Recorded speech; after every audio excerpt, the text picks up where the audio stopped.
Hey, what is up guys, Guitar Rock here, welcome back to another Blue Archive video. So make sure you guys are taking advantage of the double EXP weekend right now. It's happening right now as of the time of me recording this video.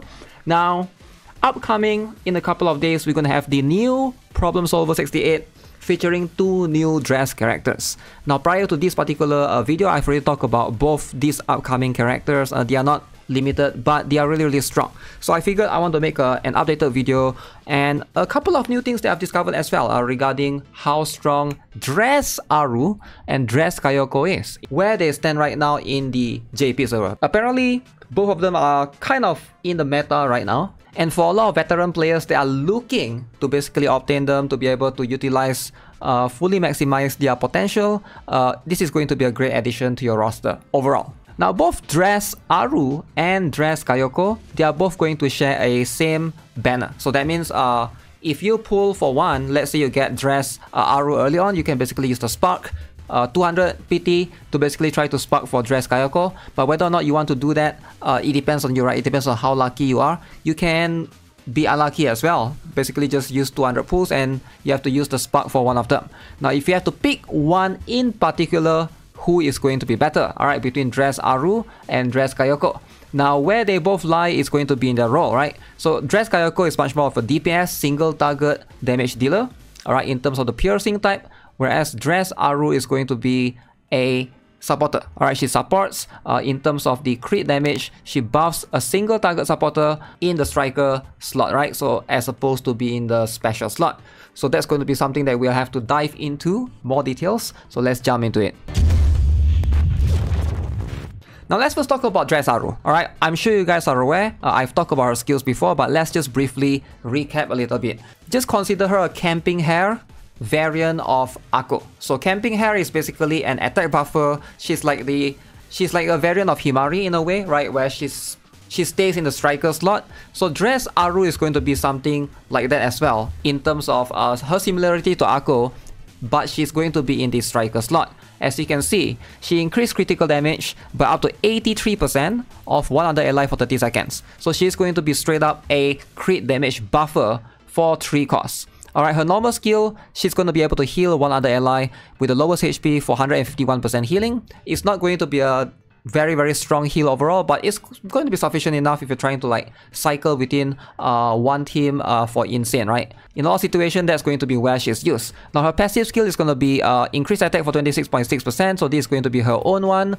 And the normal attacks will have 30% chance to reduce critical resistance of the target by 15.3%. I like this particular skill overall because she basically has the ability to apply critical resistance reduction and at the same time trying to improve the critical damage of an ally. So she is going to be very reliant right there. So if you look at Akko's skills, she provides crit rate and crit damage. Alright, whereas Dress Aru only gives crit damage overall. So in terms of the accessibility for that, Akko is still going to be slightly better because crit rate is still going to be quite sought after. Now, there are a few exceptions. There are some characters in the game that basically will be able to benefit from Dress Aru straight up. Alright, as you can see, Dress Aru's crit damage buff is slightly more than Akko's one. Akko's only go up to 73.3%, whereas Dress Aru goes up to 83.4%. And hers also lasts 30 seconds, alright, whereas Akko is 16 seconds. So it's kind of similar in that sense, but here is the thing, right? Akko does have the critical damage on the sub-skill though, so there's that as well, but you can always replace anyone in the special slot with someone else. Now, in terms of the accessibility of the characters that we have right now, who can benefit from this crit damage straight up? Number one, Mika. Mika is going to be a very good combo with Dress Aru because Mika has an ability right here that straight up guarantees crits. Alright, she will always be able to consistently crit all the time. So she is going to be a very good pair. Now, another character is going to be Saori. Now, Saori sadly sort of falls off, right? But with Dress Aru in the horizon, there's a chance that you might be able to use her all over again. Now, as you can see, Saori has this particular skill on her EX skill that will be able to guarantee crit damage to one enemy. Now, if you have a Saori build, good for you. But I think a lot of people have ever since transitioned to Dress Hina. Now, if you're trying to do a 2-team formation, right? If you're trying to like do torment raids a second team, that's going to be extremely useful for sure. I get it, but for a lot of newer players, that might not be necessary. All right, going with Dress Hina probably is going to make more sense, and if you have a Dress Hina on your own, second team borrow another Dress Hina is going to make more sense. Now, another character that will benefit from this entirely is going to be in this banner itself, which is Dress Kayoko. Alright, so Dress Kayoko is also the other character that could benefit from Dress Aru. So basically, if you're pulling, both of them are going to be very good, because Dress Kayoko, like I mentioned, is a damage dealer. As you can see, she can do 1200% damage to one enemy, and her ability ignores up to 64% of enemy's defense. Now, if Infiltration mode is active, she is guaranteed to critical hit. So that's going to be very, very good. She's a very straightforward character. Now, how do you get this Infiltration mode? This mode basically activates when she doesn't get hit at all for a certain period of duration. As you can see, at the start of battle, she activates Infiltration mode. And if you get hit by like some AoE attack or somebody hits you, this particular mode ends. And if you're not attacked for another 10 seconds, you will enter Infiltration mode again. Alright, so Infiltration mode also increase your own critical damage by 63.8%. Now, Dress Aru pairs really, really well with the Dress Kayoko. So this is going to be one of the highlights right here, right? So if you are looking to improve your Mika, Saori, or Dress Kayoko, for sure, Dress Aru is going to be one of the better candidates out there.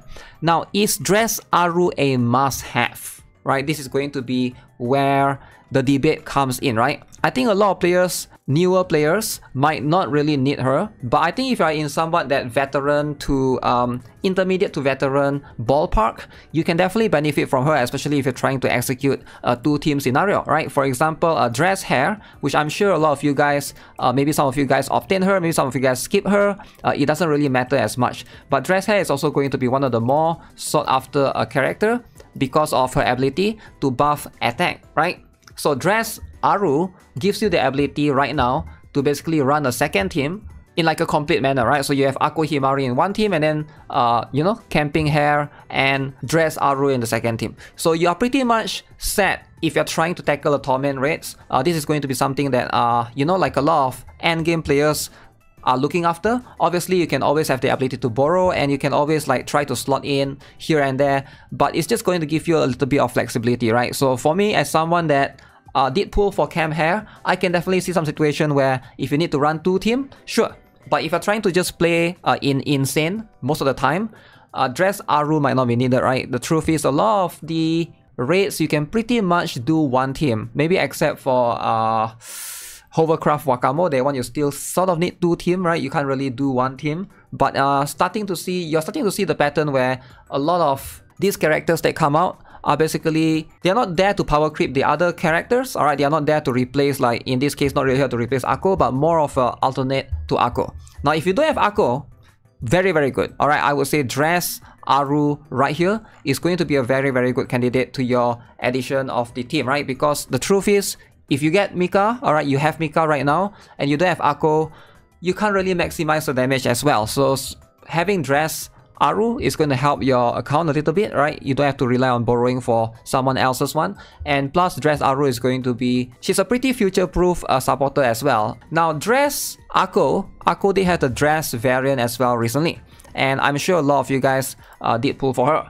Now, the truth is, with Dress Ako, she is going to be a little bit more expensive and definitely harder to use, I would say, outside of a very specific niche raids, like for example, like where she shines, like in the Torment Hieronymus.